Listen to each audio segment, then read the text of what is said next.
Okay, good morning. So we've had a bit of rough weather.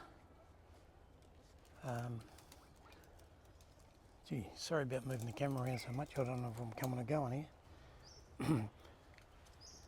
Anyway, Brenda, my love, I want to wish you all the best. I know it's going to be a bit of a trying week for you. It's always hard when you have to go to surgery. So it's funny how things are, Brenda. The other day, I'm just worried about the new tax laws they've brought into the country, and you know, it's a bit of a bad tax. And then you hear from someone else and you realise what you're worrying about is nothing.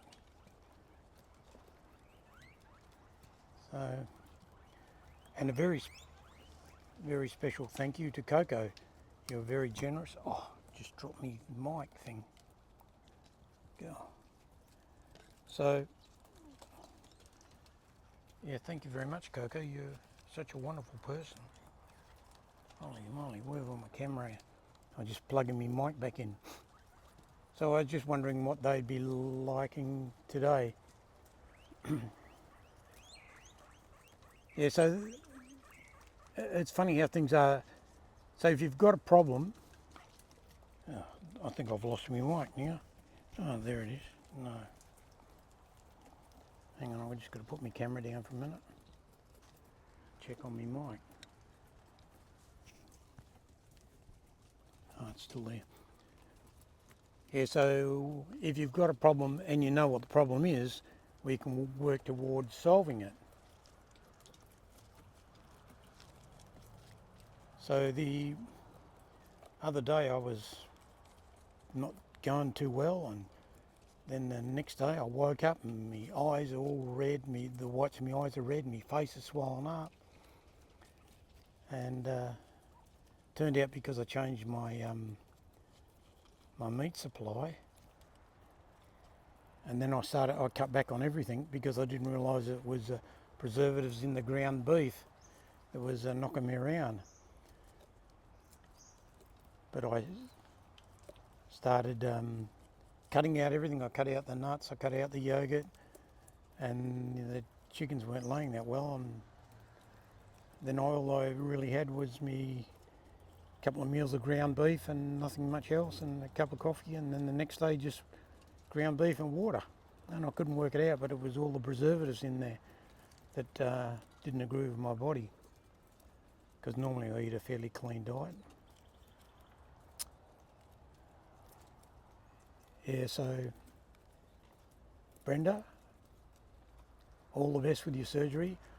I just know everything's going to go right for you. That's my feelings. You're going to be in good hands. So it's funny how things are. So the other year I had to fly across to, well, I didn't have to, I was going for pleasure. I flew across to Sydney. I landed there Saturday, get off the plane, and check my emails when I turned my thing on, and I had to go to a meeting Monday morning up the top of WA. And I go, geez, I've just got here, I've got to turn around and fly back, and sort of going, oh, this is crap. And then you see someone in a wheelchair and you realise, you know, what you're worrying about is nothing.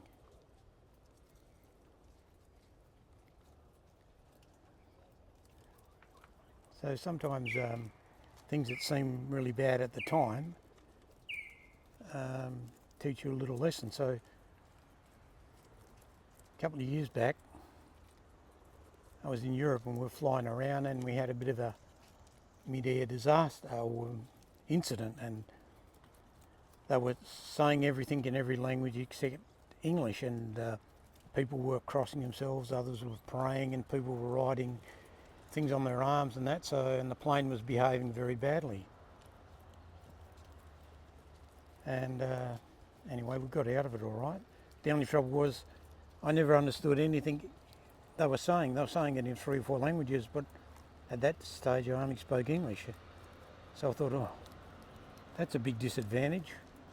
So I've set myself out to do something about that because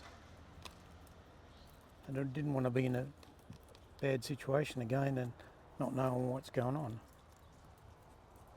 So Coco, you're just a wonderful person. Thank you very much. So Coco gave me a special thanks so I can buy a dozen coffees, which I will enjoy. Thank you, Coco. Yep, not sure on the new bridge. I only just popped this together, but then we had all this bad weather.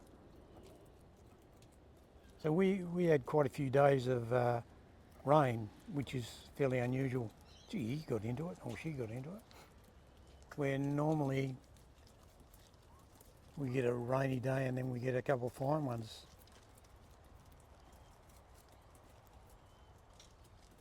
But it's funny how different things, they try to solve one problem but create another. So in England they force them not to till the soil because of they're worrying about that carbon being released.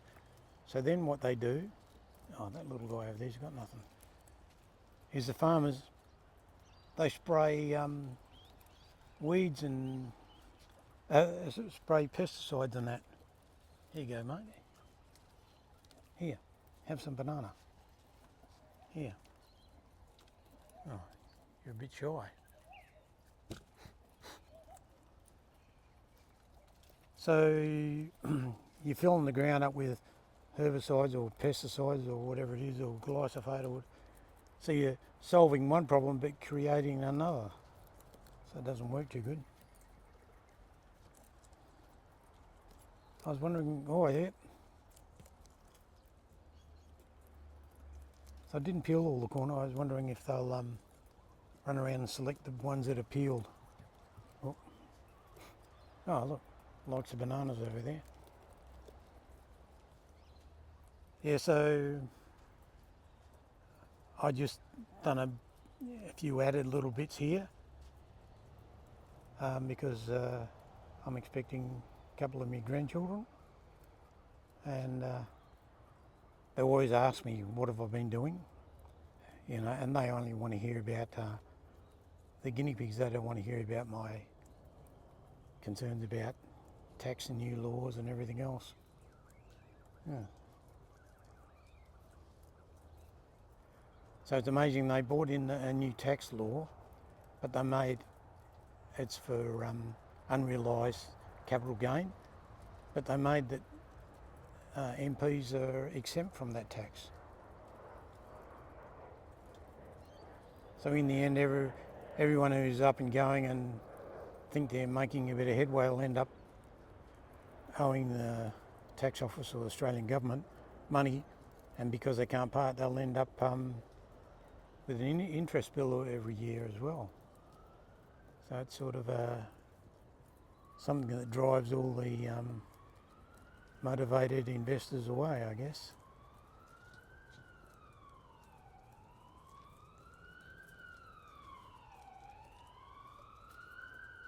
Yeah. Oh, and that's emergency services whizzing by.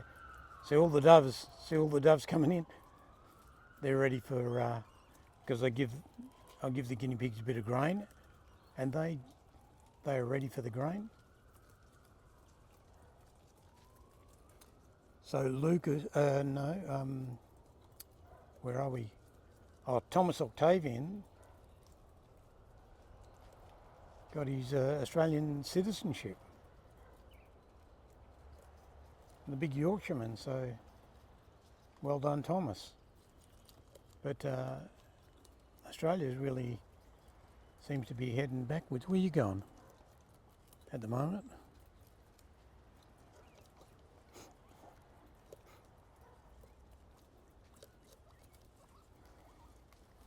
So the sun's up, so we've had our couple of days of wet weather.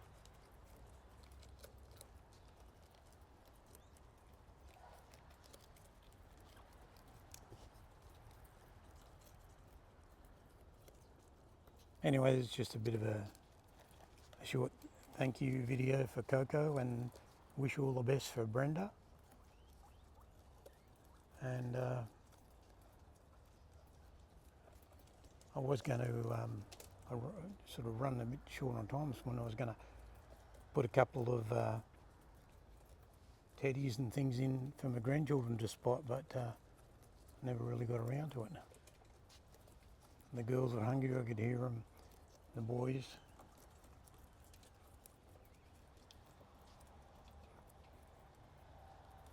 Yeah. So it's funny how a little bit of success in something motivates you. So, you know, I go out and I plant a few seeds. Oh yeah, and they all started sprouting. So what do you do then? You whip out and plant another lot. It's quite good actually. Yep, bit of trouble in the camp over there. Like, oh, gee.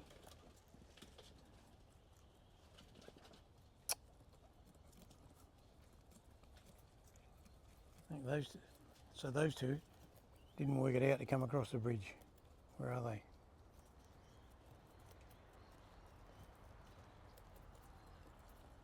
Oh, I love how they get up on top.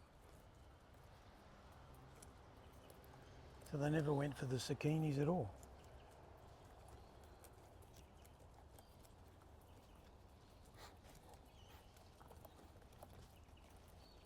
Yeah, people talk about, oh, you know, don't overfeed them this or overfeed them that.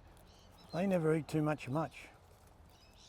If they have a good feed of that, then they're onto something else. They don't seem to overeat. Oh, they ate some zucchini there.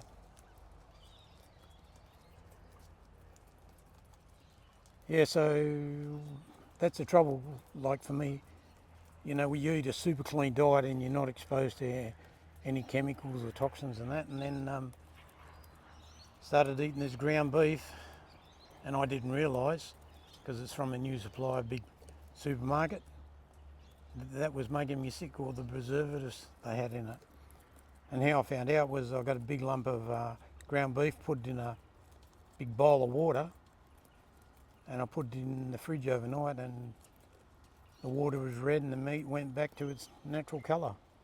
Thought I was doing everything right. Oh, you know, 100% grass-fed, blah, blah, blah. Ticked all the right boxes, but they didn't mention they were protecting it.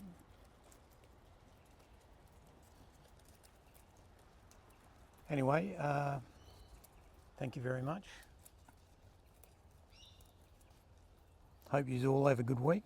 Oh look, they carted an apple down there. So, yeah, the wind and the rain knocked a few oranges down. I haven't picked them up yet. So, thank you very much. Thanks, Coco. All the best to you, Brenda. I'll be thinking of you.